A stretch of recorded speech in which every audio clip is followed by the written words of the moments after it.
안녕하세요, 여러분. 저는 박윤희입니다. 대한민국 육군에서 30년간 복무하며 투스타 계급장을 달고 있는 소장이죠. 하지만 오늘 여러분께 들려드릴 이야기는 제가 장군으로서가 아닌 한 아들의 엄마로서 겪었던 일입니다. 21살 아들이 군대에 간 지 석 달. 자대 배치 후 첫 면회를 가던 날, 저는 절대 상상할 수 없었던 충격적인 현실과 마주했습니다. 30년 군 생활을 해온 제가 봐도 도저히 믿을 수 없는 일이 일어나고 있었거든요. 그날 이후 저는 엄마로서 그리고 군인으로서 선택의 기로에 서야 했습니다. 과연 무슨 일이 있었던 걸까요? 제 아들이 군대에서 당한 일, 그리고 제가 투스타 장군으로서 어떻게 해결했는지 들려드리겠습니다. 이 이야기는 단순히 한 가족의 문제가 아니었어요. 우리 군대 전체가 안고 있던 어두운 민낯이 드러나는 계기가 되었거든요.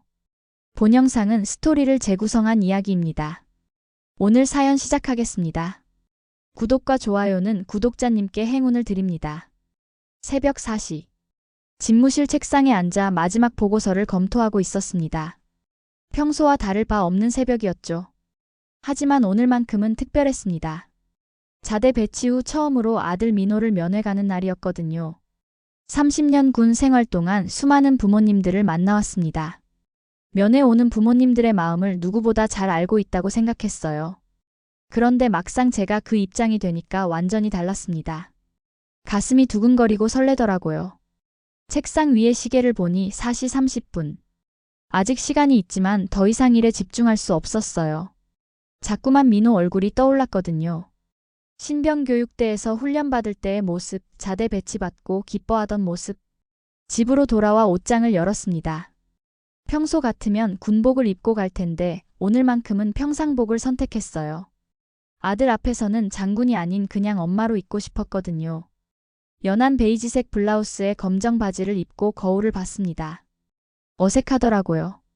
군복이 아닌 옷을 입은 모습이 말입니다. 거울 속 제 모습을 보면서 생각했어요. 언제부터 군복이 아닌 옷이 어색해졌을까? 30년 전 처음 군에 들어갔을 때는 군복이 어색했는데 말이죠. 부엌으로 가서 도시락을 쌌습니다. 민호가 좋아하는 김치찌개와 계란말이 그리고 깍두기까지. 하나하나 정성스럽게 담으면서 생각했어요. 우리 아들이 잘 지내고 있을까? 많이 힘들어하지는 않을까? 김치찌개를 담으면서 민호가 어릴 때 생각이 났어요. 유치원에서 돌아와서 엄마, 배고파라고 하면서 부엌으로 달려오던 모습. 그때는 이렇게 도시락을 싸서 만나러 갈 줄 몰랐죠. 계란말이는 민호가 가장 좋아하는 반찬이었어요. 어릴 때부터 다른 건 안 먹어도 계란말이는 꼭 먹었거든요. 오늘도 좋아할까요? 많이 컸을 텐데 여전히 계란말이를 좋아할까요? 깍두기도 민호가 좋아하는 반찬 중 하나였어요. 매콤한 걸 좋아해서 어릴 때부터 깍두기를 잘 먹었죠. 군대 음식이 입에 안 맞을 텐데 집에서 담근 깍두기를 먹으면 기뻐할 거예요. 도시락을 다 싸고 나서 다시 한번 확인했어요. 빠진 게 없나? 양은 충분한가? 민호가 맛있게 먹을 수 있을까? 괜히 걱정이 되더라고요. 차에 도시락을 넣고 시동을 걸었습니다. 부대까지는 2시간 정도 걸리는 거리였어요. 평소 같으면 운전기사가 모시고 다니지만 오늘은 직접 운전하기로 했습니다. 아들을 만나러 가는 길 혼자만의 시간이 필요했거든요. 고속도로를 달리면서 라디오를 켰습니다. 아침 뉴스가 나오고 있더라고요. 북한 동향, 국정감사 이야기들이 흘러나왔습니다. 평소 같으면 집중해서 들었을 텐데 오늘은 머릿속이 온통 민호 생각뿐이었어요. 뉴스에서 군 관련 소식이 나왔어요. 병역 문화 개선에 대한 내용이었습니다. 최근 몇 년간 많이 좋아졌다고 하는데 정말 그럴까요? 제가 군에 처음 들어갔을 때와는 많이 달라졌지만 아직도 개선할 점이 많다고 생각해요. 신병교육대를 마치고 자대로 간 지 한 달.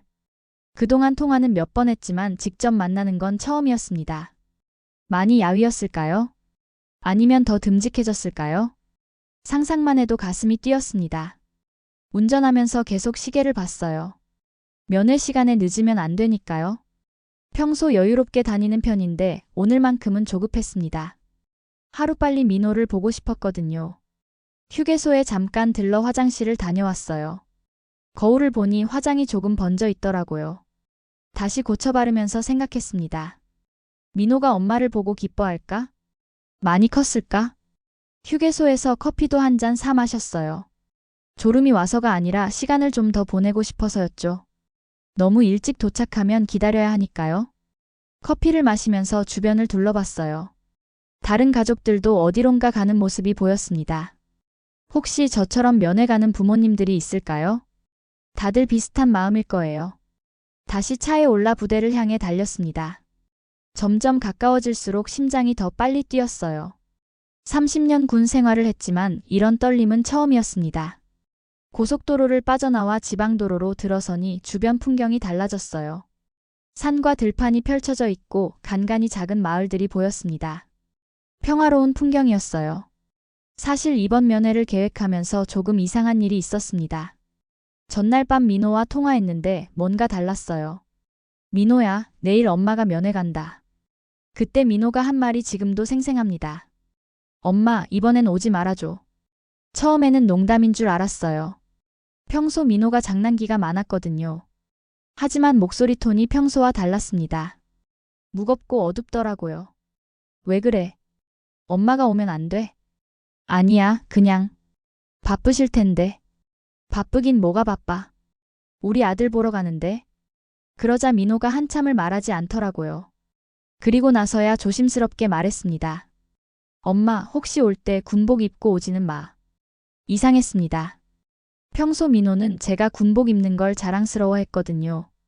친구들한테 우리 엄마는 장군이라고 자랑하곤 했어요. 그런 민호가 군복 입지 말라니. 왜, 엄마 군복 입는 게 창피해? 아니야. 그냥 평상복이 더 좋을 것 같아서. 목소리에서 뭔가 숨기고 있다는 느낌이 들었습니다. 30년 군 생활을 하면서 수많은 사람들을 만나봤어요. 누군가 거짓말을 할 때의 목소리 톤을 압니다. 민호의 목소리가 바로 그랬어요. 민호야, 무슨 일 있어? 없어요. 아무것도. 너무 빠르게 대답하더라고요. 평소 민호는 천천히 말하는 편인데 그날은 달랐습니다. 정말 괜찮아? 네, 괜찮아요. 엄마도 많이 바쁘시잖아요. 평소에는 엄마라고 부르는데 그날은 계속 존댓말을 쓰더라고요. 뭔가 거리감이 느껴졌습니다. 민호야, 엄마한테 말 못할 일이라도 있어? 아니에요. 정말 아무것도 없어요. 목소리가 떨리고 있었어요. 분명히 뭔가 있다는 걸 알 수 있었습니다. 그럼 내일 보자.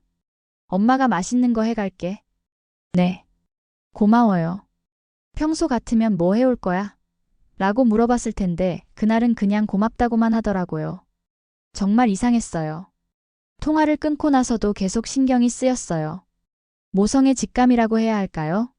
뭔가 잘못되고 있다는 느낌이 들었습니다. 민호 아빠한테 이야기해볼까 생각도 했어요. 하지만 민호 아빠는 출장 중이었고 괜히 걱정시키고 싶지 않았습니다. 밤새 잠이 오지 않았어요. 민호가 무슨 일로 힘들어하는 건 아닐까? 혹시 적응을 못하고 있는 건 아닐까? 온갖 생각이 머릿속을 맴돌았습니다. 새벽 2시쯤 잠깐 잠이 들었나 봐요. 그런데 악몽을 꿨어요. 민호가 어디선가 도움을 요청하는 꿈이었습니다. 깜짝 놀라서 깨어나니 식은땀이 흘러내리고 있었어요. 새벽이 되어서야 겨우 잠이 들었어요. 그리고 몇 시간 후 알람 소리에 눈을 떴습니다. 면회 가는 날이었거든요. 아침에 일어나서도 계속 민호 생각이 났어요. 왜 그렇게 이상하게 행동했을까? 뭔가 숨기고 있는 것 같았는데 뭘까? 출발하면서도 불안한 마음이 들었습니다. 혹시 민호에게 무슨 일이 생긴 건 아닐까? 그런 생각이 계속 머릿속을 떠나지 않았어요. 운전하면서도 계속 민호와의 통화가 생각났어요. 특히 엄마, 이번엔 오지 말아줘라는 말이 계속 맴돌았습니다. 평소 민호 같지 않은 말이었거든요. 오전 10시. 부대 정문에 도착했습니다. 경기도에 있는 모 사단이었어요. 정문에서 신분증을 확인받고 면회 접수를 했습니다. 정문을 지나면서 부대 내부를 둘러봤어요. 깔끔하게 정리되어 있고 병사들도 단정한 모습이었습니다. 겉으로 보기에는 문제 없어 보였어요. 면회실로 가는 길에 다른 가족들과 마주쳤습니다. 모두들 설렘 반 걱정 반의 표정이었어요. 저와 똑같은 마음이겠죠. 면회실에 들어가 민호를 기다렸어요. 다른 가족들도 와 있더라고요. 아버지, 어머니, 연인으로 보이는 분들까지. 모두들 자기 가족을 기다리고 있었습니다. 옆에 앉은 어머니와 잠깐 대화를 나눴어요. 어머님도 아들 면회 오셨어요? 네, 자대 온 지 얼마 안 되어서요. 어머님도? 저도 그래요. 첫 면회라 떨리네요. 맞아요. 잘 지내고 있을지 걱정되더라고요. 다른 부모님들도 똑같은 마음이구나 싶었어요. 누구나 자식 걱정하는 마음은 같은 것 같아요. 10분 정도 기다렸을까요? 문이 열리면서 민호가 들어왔습니다. 한 달 만에 보는 아들의 모습. 그 순간 저는 충격을 받았습니다. 민호의 왼쪽 뺨에 보라색 멍이 있었어요. 그것도 하나가 아니라 여러 개. 팔에도 손톱으로 긁힌 자국이 선명했습니다. 30년 군 생활을 한 제 눈에는 명백했어요. 이건 훈련 중에 다친 상처가 아니었습니다. 누군가에게 맞은 흔적이었거든요. 민호야. 아들을 불렀지만 목소리가 떨렸습니다. 민호는 고개를 숙이고 있더라고요. 제 눈을 마주치려 하지 않았어요. 뺨은 왜 이래? 아, 이거요? 훈련하다가 다쳤어요. 거짓말이었습니다.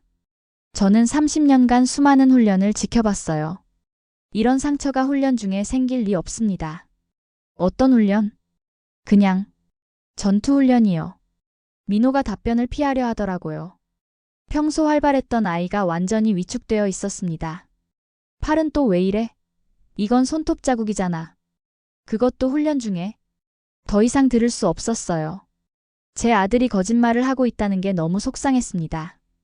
그런데 더 속상한 건 민호가 왜 진실을 말하지 못하는지 알 것 같았거든요. 두려워하고 있었어요. 뭔가를, 누군가를. 도시락을 꺼내 놓았습니다. 민호가 좋아하는 김치찌개와 계란말이. 하지만 민호는 잘 먹지 못하더라고요. 입맛이 없다고 했습니다. 살 많이 빠진 것 같은데. 네, 조금. 많이 힘들어? 괜찮아요. 모든 대답이 성의 없었어요. 평소 민호와는 완전히 다른 모습이었습니다. 자세히 보니 다른 상처들도 있었어요. 목 뒤쪽에도 멍이 있고 손목에도 붉은 자국이 있었습니다. 이건 분명히 누군가가 일부러 한 짓이었어요. 민호야, 엄마한테 솔직히 말해봐. 누가 그랬어? 아무도 안 그랬어요. 그럼 이 상처들은 뭐야? 정말 훈련 중에 다친 거예요. 계속 거짓말을 하는 민호를 보니 마음이 아팠어요. 평소 저한테는 뭐든 말하던 아이가 이렇게 입을 다물고 있다니. 민호야, 엄마를 못 믿겠어? 그 말에 민호가 고개를 들었어요. 눈에 눈물이 고여 있었습니다. 믿어요. 하지만 뭐? 말하면 더 심해질까 봐서요. 그 순간 확신했어요. 우리 아들이 누군가에게 당하고 있다는 걸. 면회 시간 1시간이 금세 지나갔습니다. 헤어질 시간이 되자 민호가 말했어요. 엄마, 다음에는 정말 안 와도 돼요. 그 말을 들으니 가슴이 찢어지는 것 같았습니다. 제 아들이 엄마를 만나기 싫어한다는 게 아니라 뭔가 두려워하고 있다는 걸 알았거든요. 왜 그런 말을 해? 그냥 멀리서 오시기 힘드실 테니까. 힘들지 않아. 우리 아들 보는 게 뭐가 힘들어. 민호가 고개를 돌렸어요. 눈물을 감추려는 것 같았습니다. 민호야, 정말 괜찮아? 네, 괜찮아요. 마지막까지 거짓말을 하더라고요. 하지만 제 눈에는 다 보였습니다. 우리 아들이 얼마나 힘들어하고 있는지. 면회실을 나오면서 뒤돌아봤어요. 민호가 다른 병사들과 함께 나가는 모습이 보였습니다. 모두들 비슷하게 위축된 모습이었어요. 면회를 마치고 나오면서 이상한 점을 발견했습니다. 면회 접수를 할 때 일이었어요. 원래 면회는 미리 신청해야 하는데 저는 전날 급하게 전화로 신청했습니다. 그런데 접수 담당 간부가 이상하게 행동하더라고요. 어머님, 혹시 민호 병사가 감기에 걸려서 격리 중이라고 연락받지 못하셨나요? 아니요, 그런 연락 없었는데요. 그럼 오늘 면회가 어려울 것 같습니다. 이상했어요. 전날 통화할 때 민호는 감기 기침 한 번 안 했거든요. 그리고 격리라면 미리 연락이 와야 정상입니다. 담당자 이름이 뭐죠? 김상사입니다. 김상사, 민호 병사 소속 부대가 어디죠? 3대대 이중대입니다. 대대장 이름은?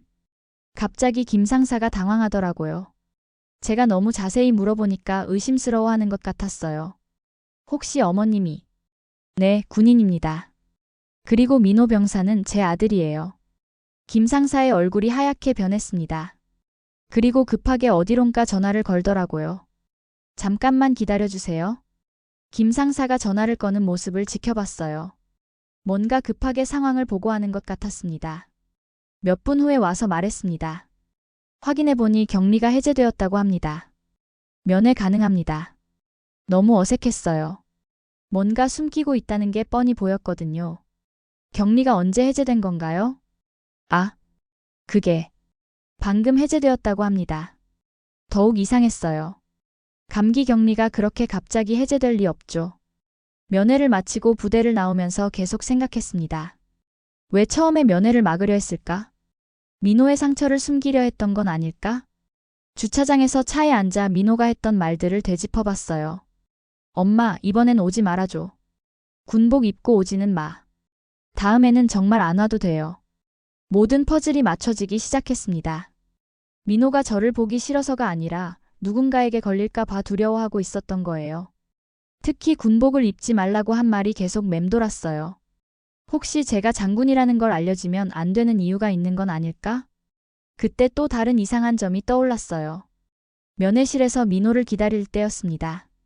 다른 병사들이 들어오는 모습을 봤는데 유독 3대대 2중대 병사들만 늦게 들어왔어요. 마치 뭔가 준비를 하고 온 것 같았습니다. 상처를 가리거나 말을 맞춰놓은 것처럼 말이죠. 핸드폰을 꺼내 동료 장군들에게 전화를 걸었습니다. 해당 부대에 대한 정보를 알아보려고요. 다행히 사단장과는 이전에 함께 근무한 적이 있었습니다.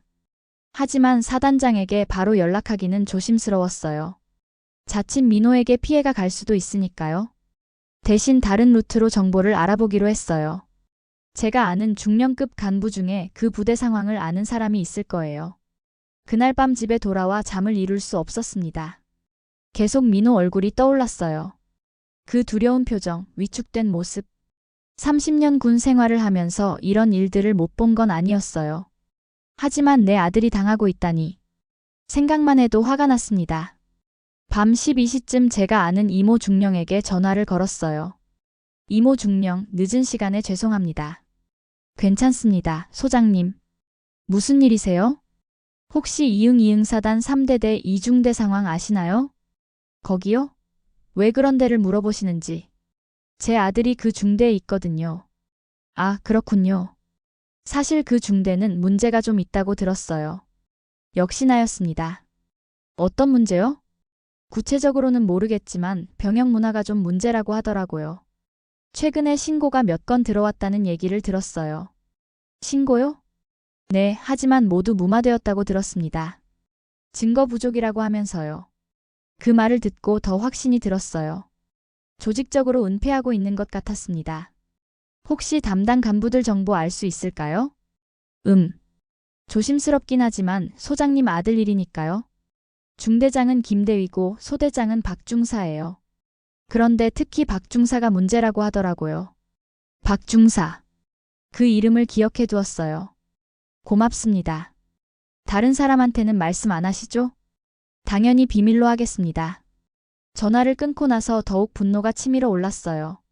이미 신고가 들어왔는데도 무마시켰다니. 얼마나 많은 병사들이 고통받고 있을까요? 결심했습니다. 내일은 엄마가 아닌 군인으로 가보자고. 민호를 구하는 방법은 하나뿐이었어요. 제가 직접 나서는 것.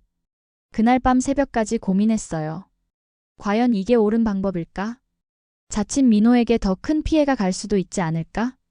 하지만 결론은 명확했어요. 이대로 두면 안 된다는 것. 다음 날 새벽 5시. 평소보다 일찍 일어났습니다. 오늘은 어제와 완전히 다르게 준비했어요. 정복을 꺼냈습니다. 30년 동안 입어온 군복. 가슴에 달린 각종 휘장들과 견장의 무궁화. 그리고 투스타 계급장. 거울 앞에 서서 정복을 입었어요. 단추 하나하나 정성스럽게 채우고 계급장이 똑바로 달렸는지 확인했습니다. 모든 게 완벽해야 했거든요. 어제에 다정한 엄마는 없었습니다. 지금 거울 속에 있는 건 대한민국 육군 소장 박윤희였어요. 정복을 입고 나니 마음가짐이 달라졌어요. 30년간 쌓아온 권위와 경험이 온몸에 흐르는 것 같았습니다. 부대로 향하는 길. 어제와 같은 도로였지만 기분은 완전히 달랐습니다. 어제는 설렘과 걱정이 섞인 마음이었다면 오늘은 분노와 의지가 가득했어요. 차 안에서 생각을 정리했어요. 오늘 해야 할 일들, 말해야 할 것들. 모든 걸 완벽하게 준비해야 했습니다. 정문에 도착했습니다. 어제는 일반 면회객으로 들어갔지만 오늘은 달랐어요. 차에서 내리자마자 초병들이 경례를 했습니다. 제복을 입은 소장이 갑자기 나타나니 부대 전체가 긴장하기 시작했어요. 연락도 없이 온 거니까 더욱 그랬겠죠. 부대장 계신가? 예, 계십니다. 면담 요청한다고 전해라. 알겠습니다. 초병이 급하게 내무반으로 연락을 취했어요. 몇 분 후 부관이 달려왔습니다. 소장님, 부대장님이 지금 모시러 오겠다고 하십니다. 5분도 안 되어 부대장이 직접 나왔습니다. 대령이었어요. 제보다 계급이 낮았죠. 소장님, 무슨 일로 오셨습니까? 할 말이 있어서 왔습니다. 사무실로 가죠. 부대장의 얼굴에 당황스러운 기색이 스쳤어요. 갑자기 소장이 와서 할 말이 있다니 좋은 일은 아닐 거라고 생각한 것 같았습니다.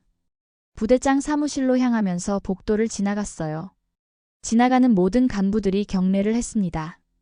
어제 면회 때와는 완전히 다른 분위기였죠. 복도를 걸으면서 부대의 분위기를 살펴봤어요.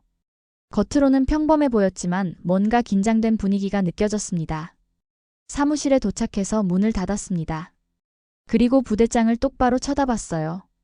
대령, 3대대 이중대 상황이 어떻습니까? 부대장의 얼굴이 조금 굳어졌습니다. 특별한 문제는 없습니다만. 정말로요?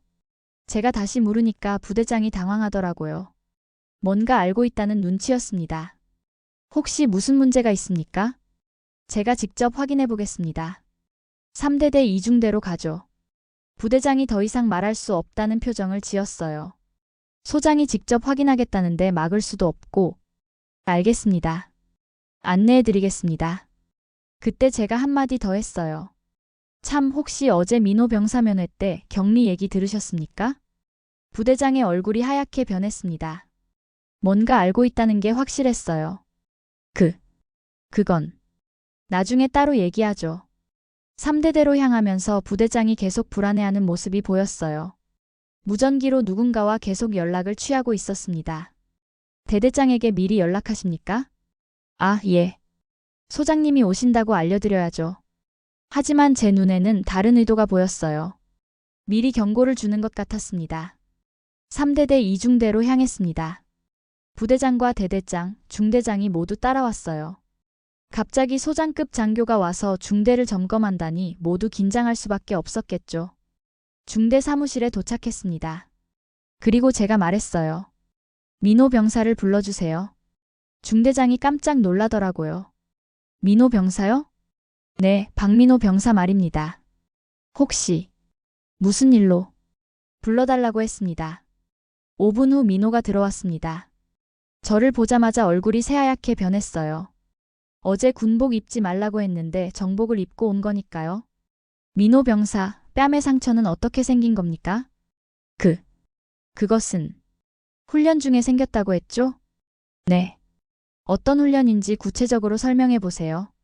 민호가 말을 하지 못하고 있을 때 중대장이 끼어들었습니다. 소장님, 신병들이 훈련 중에 다치는 일은 종종 있습니다. 중대장, 30년 군 생활 한 제 눈에는 이게 구타 흔적으로 보이는데요. 그 순간 사무실 안이 조용해졌습니다. 아무도 말하지 못했어요. 민호 병사, 솔직히 말해보세요. 누가 때렸습니까? 민호가 눈물을 흘리기 시작했어요. 그리고 떨리는 목소리로 말했습니다. 소대장님이. 뭐라고요? 소대장님이 때렸습니다. 중대장의 얼굴이 하얗게 변했어요. 옆에 있던 대대장도 마찬가지였고요. 왜 때렸나요? 제가 실수를 해서. 어떤 실수? 청소를 제대로 안 했다고. 더 이상 들을 수 없었습니다. 제 아들이 청소를 제대로 안 했다는 이유로 맞았다는 거였어요. 소대장을 불러오세요. 그것은 지금 당장 불러오라고 했습니다. 중대장이 어쩔 수 없이 소대장을 불렀어요. 20대 후반으로 보이는 중사였습니다. 소대장이 들어오는 모습을 보니 뭔가 이상했어요. 너무 당당하더라고요. 마치 아무 일도 없었다는 듯이 말입니다. 중사, 민호 병사를 때렸습니까? 아니십니다. 그럼 뺨의 상처는 뭡니까? 훈련 중에. 거짓말하지 마세요. 민호 병사가 이미 실토했습니다. 소대장의 얼굴이 일그러졌어요. 그리고 갑자기 화를 내더라고요. 그놈이 말을 안 들어서 그런 겁니다. 군대가 뭔 줄 알고. 뭐라고요? 제가 소리를 지르자 소대장이 깜짝 놀랐어요. 군대가 사람 때리는 곳입니까? 중사, 당신은 지금 뭐라고 말한 겁니까? 소대장이 벌벌 떨기 시작했어요. 죄송합니다. 민호 병사만 때린 겁니까? 다른 병사들도 때렸죠? 소대장이 대답하지 못했어요. 그 순간 저는 확신했습니다. 이건 개인적인 일이 아니라 조직적인 문제라는 걸요. 그때였습니다. 진짜 충격적인 사실을 알게 된 건. 다른 피해 병사들을 모두 불러오세요. 제 명령에 중대장이 당황했지만 어쩔 수 없이 따랐습니다. 10분 후 6명의 병사가 더 들어왔어요. 모두 비슷한 상처가 있었습니다. 긁힌 자국, 부은 곳들. 보는 순간 분노가 치밀어 올랐어요. 언제부터 이런 일이 있었습니까? 병사들이 서로 눈치를 보더라고요. 말하고 싶지만 두려워하는 게 보였습니다. 걱정하지 마세요. 솔직히 말하세요. 그제서야 한 병사가 입을 열었어요. 한 달 전부터입니다. 매일요? 거의 매일. 더 이상 참을 수 없었습니다. 제가 똑바로 서서 말했어요. 중사, 당신은 지금 당장 구속됩니다. 헌병대에 연락하세요. 소장님, 그건. 닥치세요. 중대장이 말을 끊으려 했지만 저는 들어줄 생각이 없었어요. 중대장, 당신도 책임을 피할 수 없습니다. 이런 일이 한 달간 계속되었는데 몰랐다고요? 그것은 알면서도 묵인한 거죠? 중대장이 고개를 숙였어요. 인정하는 것 같았습니다. 그런데 여기서 더 충격적인 사실이 드러났습니다. 한 병사가 떨리는 목소리로 말했어요. 소장님, 사실은 행정보급관도 알고 계셨어요. 뭐라고요? 행정보급관님도 때리셨어요. 그리고 중대장님한테 보고도 하셨고요. 이게 바로 그 큰 반전이었습니다. 단순히 한 소대장의 일탈이 아니라 부대 전체가 조직적으로 은폐하고 있었던 거예요. 행정보급관을 당장 불러오세요. 몇 분 후 행정보급관이 들어왔습니다. 이미 상황을 파악했는지 얼굴이 파랗더라고요. 중사, 당신도 병사들을 때렸습니까? 그것은 또 거짓말하려고요? 행정보급관이 고개를 숙였습니다. 죄송합니다. 그리고 중대장에게 보고했다면서요? 네. 더 이상 숨길 수 없게 된 중대장이 털어놓기 시작했어요. 소장님, 사실은 저도 알고 있었습니다. 알고 있었으면서도 방치했다는 말입니까? 그게 신병들 기강잡기라고 생각해서. 기강잡기가 구타입니까? 제 목소리가 복도까지 울려 퍼졌어요. 30년 군 생활하면서 이런 부끄러운 일은 처음 봅니다. 그때 대대장이 입을 열었어요. 소장님, 저희가 잘못했습니다. 하지만 이런 일이 외부로 알려지면 어쩐다는 겁니까? 부대 명예는 병사를 때려서 지키는 겁니까? 대대장도 할 말이 없어 보였어요. 그 순간 저는 결정했습니다. 이 부대 전체를 뒤흔들어 놓겠다고. 하지만 여기서 끝이 아니었어요. 더 큰 충격이 기다리고 있었습니다. 소장님, 사실 대대장님도 아셨어요. 한 병사가 또 다른 폭탄 발언을 했어요. 뭐라고요? 대대장님이 직접 보셨어요. 저희가 맞는 걸? 대대장의 얼굴이 완전히 하얗게 변했어요. 그건 언제 보셨습니까? 일주일 전쯤에. 순시 나오셨을 때? 보고도 아무 조치 안 하신 겁니까? 대대장이 대답하지 못했어요. 이제 확실해졌습니다. 이건 한두 사람의 문제가 아니라 부대 전체의 조직적인 문제였어요. 헌병대가 도착했어요. 소대장과 행정보급관이 연행되는 걸 보면서 병사들이 울기 시작했습니다. 한 달간 쌓인 스트레스와 공포가 터져나오는 것 같았어요. 여러분, 이제 안전합니다. 더 이상 맞을 일은 없어요. 병사들이 고마움에 눈물을 흘렸어요. 그 모습을 보니 제 마음도 아팠습니다. 하지만 여기서 끝내면 안 되겠다는 생각이 들었어요. 근본적인 변화가 필요했습니다. 대대장, 중대장도 보직에서 해임됩니다. 소장님, 그건 변명하지 마세요.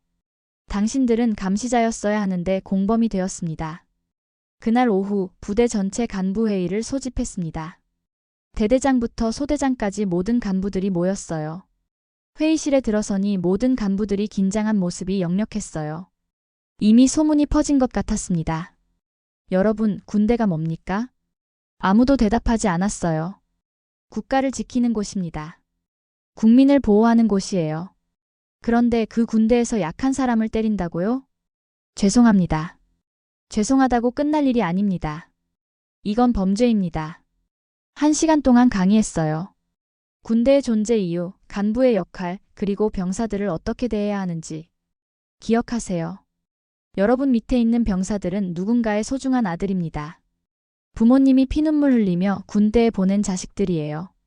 저희가 어떻게 해야 할까요? 한 소대장이 물었어요. 병사들을 때리지 마세요. 욕하지도 마세요. 대신 이해하고 가르치세요. 그럼 기강이 해이해지지 않을까요? 기강은 폭력으로 잡는 게 아닙니다. 존중과 신뢰로 잡는 거예요. 하지만 전통적으로 전통이라고 하지 마세요. 폭력은 절대 전통이 될 수 없습니다. 회의를 마치고 병사들과도 따로 만났습니다. 앞으로 이런 일 있으면 바로 신고하세요. 참을 필요 없어요. 네, 알겠습니다. 군대는 여러분을 때리는 곳이 아니라 여러분을 지켜주는 곳입니다. 그리고 민호와 따로 시간을 가졌어요. 민호야, 많이 힘들었지? 네. 정말 힘들었어요. 왜 진작 말하지 않았어? 무서웠어요. 더 심하게 당할까 봐서요. 이제 괜찮아. 엄마가 다 해결했으니까. 민호가 눈물을 흘렸어요. 고마워요, 엄마. 뭐가 고마워? 당연한 일 한 거지. 그날 밤 집에 돌아와서 사단장에게 전화를 걸었어요. 사단장, 3대대 이중대 상황 보고합니다. 사단장도 충격을 받은 것 같았어요. 이런 일이 있었다니. 정말 죄송합니다. 사과보다는 재발 방지가 중요합니다. 네, 전 부대 점검하겠습니다. 그리고 피해 병사들 치료와 상담도 신경 써주세요. 물론입니다. 다음날 아침 뉴스에 이 사건이 보도되었어요. 투스타 장군이 직접 나서서 아들의 구타 사건을 해결했다는 내용이었습니다. 시청자들의 반응이 뜨거웠어요. 대부분 제 행동을 지지해 주었습니다. 정말 멋있다. 나도 저런 엄마를 갖고 싶다. 군대가 이래서는 안 된다. 잘했다. 용기 있는 결정이었다. 하지만 일부에서는 비판적인 목소리도 있었어요. 계급을 이용한 게 아니냐. 다른 방법도 있었을 텐데. 그런 말들도 있었지만 저는 후회하지 않았어요. 제가 한 일이 옳았다고 생각했거든요. 며칠 후 국방부에서 연락이 왔어요. 이번 사건을 계기로 병영문화개선위원회를 만들고 싶다는 것이었습니다. 소장님이 위원장을 맡아주시면 좋겠습니다. 제가요? 네, 이번 일로 많은 변화가 필요하다는 걸 느꼈습니다. 고민 끝에 수락했어요. 이런 일이 다시는 일어나지 않도록 하고 싶었거든요. 첫 번째 위원회 회의에서 저는 말했습니다. 우리의 목표는 단순합니다. 모든 병사가 안전하고 존중받는 군대를 만드는 것입니다. 구체적으로 어떻게 하시겠습니까? 첫째, 신고 체계를 강화하겠습니다. 둘째, 간부 교육을 개선하겠습니다. 셋째, 정기적인 점검을 실시하겠습니다. 이런 방법들을 통해 점차 변화가 시작되었어요. 그런데 변화 과정에서 또 다른 문제들이 드러났어요. 이 부대만의 문제가 아니라는 것이었습니다. 전국 곳곳에서 비슷한 신고들이 들어오기 시작했어요. 제 사건이 계기가 되어 숨어있던 문제들이 수면 위로 올라온 것이죠. 소장님, 이번 주만 신고가 50건 넘게 들어왔습니다. 그렇게 많이요? 네, 그동안 숨어있던 일들이 터져나오는 것 같습니다. 심각성을 깨달았어요. 이건 한 부대의 문제가 아니라 전군의 문제였습니다. 일주일 후 다시 면회를 갔습니다. 이번에는 평상복을 입고요. 다시 엄마의 모습으로 돌아간 거죠.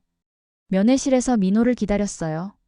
문이 열리면서 들어온 민호의 모습이 완전히 달랐습니다. 밝은 표정, 당당한 자세. 일주일 전과는 완전히 다른 사람 같았어요. 엄마. 민호가 환하게 웃으며 인사했습니다. 뺨의 멍은 많이 나아져 있었어요. 많이 좋아졌네. 네, 이제 괜찮아요. 힘들었지? 네. 정말 힘들었어요. 그런데 엄마가 와주셔서 민호가 눈물을 흘렸어요. 고마움의 눈물이었습니다. 고마워요, 엄마. 뭐가 고마워? 당연한 일 한 거지. 도시락을 꺼내 놓았어요. 이번에는 민호가 정말 맛있게 먹더라고요. 식욕도 돌아오고 표정도 밝아졌습니다. 엄마, 저도 나중에 간부가 될까 생각 중이에요.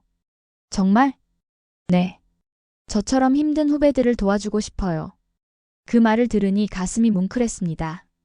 힘든 일을 겪었지만 그걸 통해 더 성장한 것 같았어요. 좋은 생각이야. 하지만 간부가 되려면 먼저 좋은 병사가 되어야 해. 네, 열심히 할게요. 면회를 마치고 나오면서 민호가 말했어요. 엄마, 이제 언제든지 와도 괜찮아요. 군복 입고 와도 되고요. 웃음이 나왔습니다. 일주일 전만 해도 군복 입지 말라던 아이가 이제는 언제든 오라고 하네요. 그래, 다음에는 군복 입고 올게. 네, 친구들한테 자랑하고 싶어요. 우리 엄마는 장군이라고. 주차장에서 차에 오르면서 생각했어요. 이번 일이 단순히 제 아들만의 문제가 아니었다는 걸. 전국에 얼마나 많은 민호들이 있을까? 얼마나 많은 부모들이 걱정하고 있을까? 집으로 돌아가는 길에 라디오를 켰습니다. 뉴스에서 군 관련 이야기가 나오더라고요. 병역 문화 개선에 대한 내용이었어요. 생각해보니 제가 경험한 일이 작은 시작이 될 수도 있겠다는 생각이 들었습니다. 한 엄마의 용기가 한 부대를 바꿨고 그 변화가 더 큰 변화로 이어질 수도 있겠죠. 그날 밤 집에서 일기를 썼어요. 30년 군 생활 중 가장 의미 있는 일이었다고. 장군으로서가 아니라 엄마로서 한 일이 더 큰 의미가 있었다고 말입니다. 며칠 후 부대에서 연락이 왔어요. 해당 소대장은 군 검찰에 송치되었고 중대장은 보직에서 해임되었다고 합니다. 그리고 부대 전체가 병역 문화 개선 교육을 받고 있다고 하더라고요. 무엇보다 기뻤던 건 다른 피해 병사들의 부모님들로부터 연락을 받은 거였어요.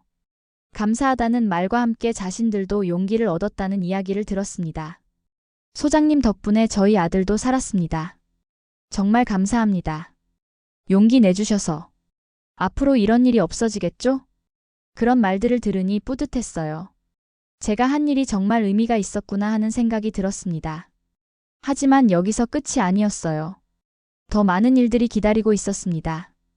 병역문화개선위원회 활동이 본격적으로 시작되었어요. 전국 각지에서 신고가 들어오고 현장 점검도 나가야 했습니다. 소장님, 이번 주에 점검할 부대가 5곳입니다. 모두 비슷한 문제인가요? 네, 구타와 가혹행위가 대부분입니다. 매주 현장을 다니면서 느꼈어요. 이 문제가 얼마나 심각한지를 말입니다. 어느 날 경상도의 한 부대를 점검했어요. 거기서 만난 병사 하나가 제게 말했습니다. 소장님 덕분에 저희도 용기를 얻었어요. 어떻게요? 뉴스에서 소장님 아들 이야기를 봤거든요. 그래서 저희도 신고할 용기를 냈어요. 그 말을 듣고 뭉클했어요. 제 작은 용기가 다른 사람들에게도 영향을 주었다는 걸 알았거든요. 한 달 후 다시 면회를 갔습니다. 이번에는 정말로 정복을 입고 갔어요. 민호가 자랑하고 싶다고 했으니까요. 면회실에 들어간 민호는 정말 달라져 있었습니다. 더 당당해지고 밝아진 모습이었어요. 그리고 놀라운 소식을 들려주었습니다. 엄마, 저 부사관 시험 준비하고 있어요. 정말? 네. 진짜 좋은 간부가 되고 싶어요. 엄마처럼. 그 말을 들으니 눈물이 났습니다. 제가 한 일이 아들에게 좋은 영향을 주었다는 생각이 들었거든요. 잘 생각했어. 하지만 쉽지 않을 거야. 괜찮아요. 열심히 할게요. 그래, 엄마가 도와줄게.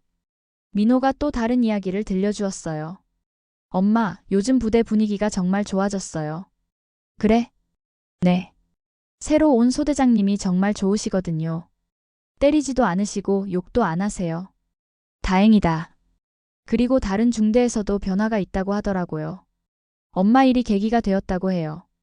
그 말을 듣고 보람을 느꼈어요. 제가 한 일이 파급 효과를 낳고 있다는 걸 알았거든요.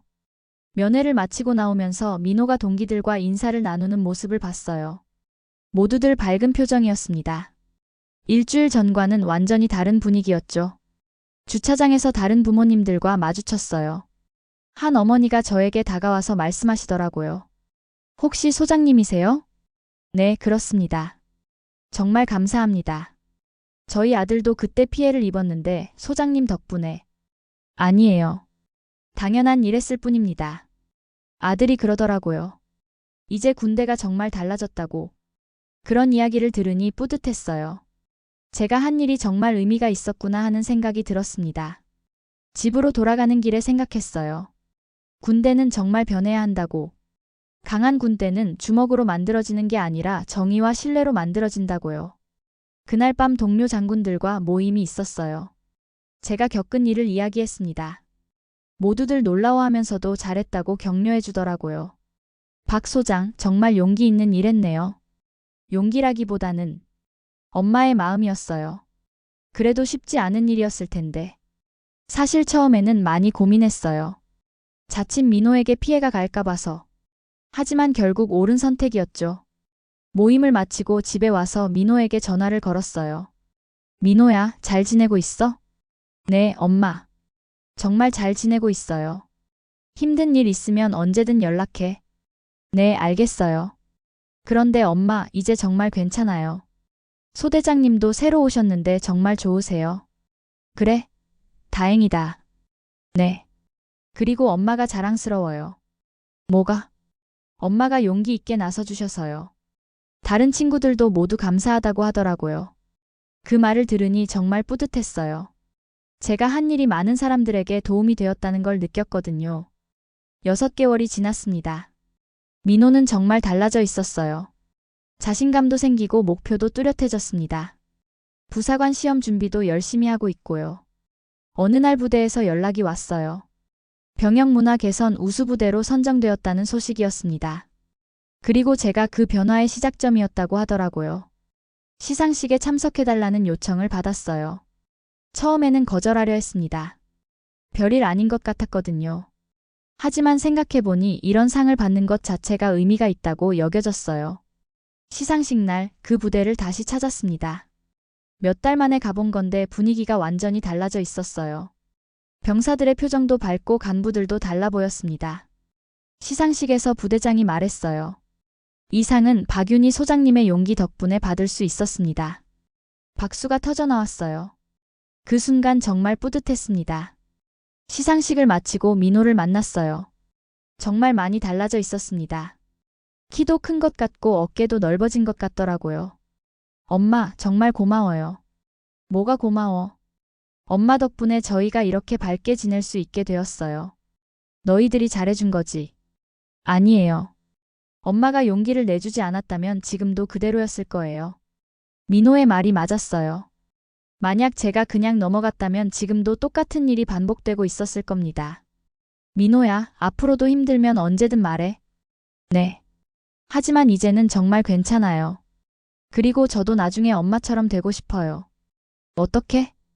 약한 사람을 지켜주는 사람이요. 그 말을 들으니 눈물이 났습니다. 제 아들이 이렇게 성장했구나 하는 생각이 들었거든요. 집으로 돌아가는 길에 생각했어요. 이번 일을 통해 정말 많은 걸 배웠다고. 군인으로서도 엄마로서도 말입니다. 무엇보다 중요한 건 포기하지 않는 것이라는 걸 깨달았어요. 어려운 일이 있어도 정의롭다고 생각하는 일이라면 끝까지 해내야 한다는 걸요. 지금도 전국에는 많은 민호들이 있을 겁니다. 힘들어하고 있을 수도 있고요. 하지만 이제는 희망이 있어요. 변화가 시작되었으니까요. 1년 후 병영문화개선위원회 활동 보고서가 나왔어요. 구타 신고 건수가 70% 감소했다는 내용이었습니다. 소장님, 정말 대단한 성과입니다. 아니에요. 모든 분들이 함께 노력한 결과죠. 하지만 소장님이 시작하지 않았다면 이런 변화는 없었을 거예요. 그 말을 들으니 뿌듯했어요. 작은 용기가 이렇게 큰 변화를 만들어낼 수 있다는 걸 새삼 느꼈습니다. 민호는 부사관 시험에 합격했어요. 정말 기뻤습니다. 힘든 일을 겪었지만 그걸 통해 더 성장한 것 같았어요. 엄마, 합격했어요. 정말? 축하한다. 이제 정말 좋은 간부가 되어서 후배들을 잘 지도할게요. 그래, 힘들어하는 후배들이 있으면 잘 도와줘. 네, 꼭 그럴게요. 여러분도 혹시 비슷한 일을 겪고 계신다면 포기하지 마세요. 작은 용기가 큰 변화를 만들 수 있습니다. 제가 그걸 경험했거든요. 30년 군 생활 중 가장 보람 있었던 일이 무엇이냐고 묻는다면 저는 주저없이 이번 일이라고 대답할 거예요. 장군으로서가 아니라 엄마로서 한 일이 더 큰 의미가 있었다고 생각합니다. 민호는 이제 제대까지 얼마 남지 않았어요. 부사관 시험에도 합격해서 계속 군에 남을 예정입니다. 정말 든든한 군인이 될 것 같아요. 그리고 저도 이번 일을 계기로 병역 문화 개선에 더 관심을 갖게 되었습니다. 앞으로도 계속 이런 일에 힘쓸 생각이에요. 마지막으로 말씀드리고 싶은 건 군 때는 정말 변해야 한다는 겁니다. 하지만 그 변화는 저 혼자 만들 수 있는 게 아니에요. 모든 군인이, 모든 부모가 함께 노력해야 합니다. 강한 군대는 폭력으로 만들어지는 게 아닙니다. 정의와 신뢰, 그리고 상호 존중으로 만들어지는 거예요. 그런 군대가 되었을 때 우리나라도 더 안전해질 거라고 생각합니다. 제 이야기가 여러분께 조금이나마 도움이 되었으면 좋겠어요. 그리고 혹시 비슷한 상황에 계신 분들이 있다면 용기를 내시길 바랍니다. 여러분의 작은 용기가 큰 변화의 시작이 될 수 있으니까요. 2년이 지난 지금 민호는 훌륭한 부사관이 되어 후배들을 잘 지도하고 있어요. 그리고 저는 여전히 병역 문화 개선을 위해 노력하고 있습니다. 최근에는 전국 각지에서 강연 요청이 들어와요. 제 경험을 나누고 싶어 하는 부모님들이 많더라고요. 소장님, 우리 아들도 군대에 가는데 걱정이 돼요. 괜찮습니다. 이제는 많이 좋아졌어요. 정말요? 네, 여전히 완벽하지는 않지만 분명히 변화하고 있어요. 그런 대화를 나눌 때마다 보람을 느껴요. 제가 한 일이 많은 사람들에게 희망을 주고 있다는 걸 알 수 있거든요. 얼마 전에는 민호가 이런 말을 했어요. 엄마, 제가 지도하는 후배들한테 엄마 이야기를 해줬어요. 뭐라고? 용기 있는 엄마 덕분에 군대가 변했다고요. 그러니까 여러분도 힘들면 언제든 말하라고 했어요. 그 말을 듣고 뭉클했어요. 제 아들이 또 다른 누군가의 희망이 되고 있다는 생각이 들었거든요. 감사합니다.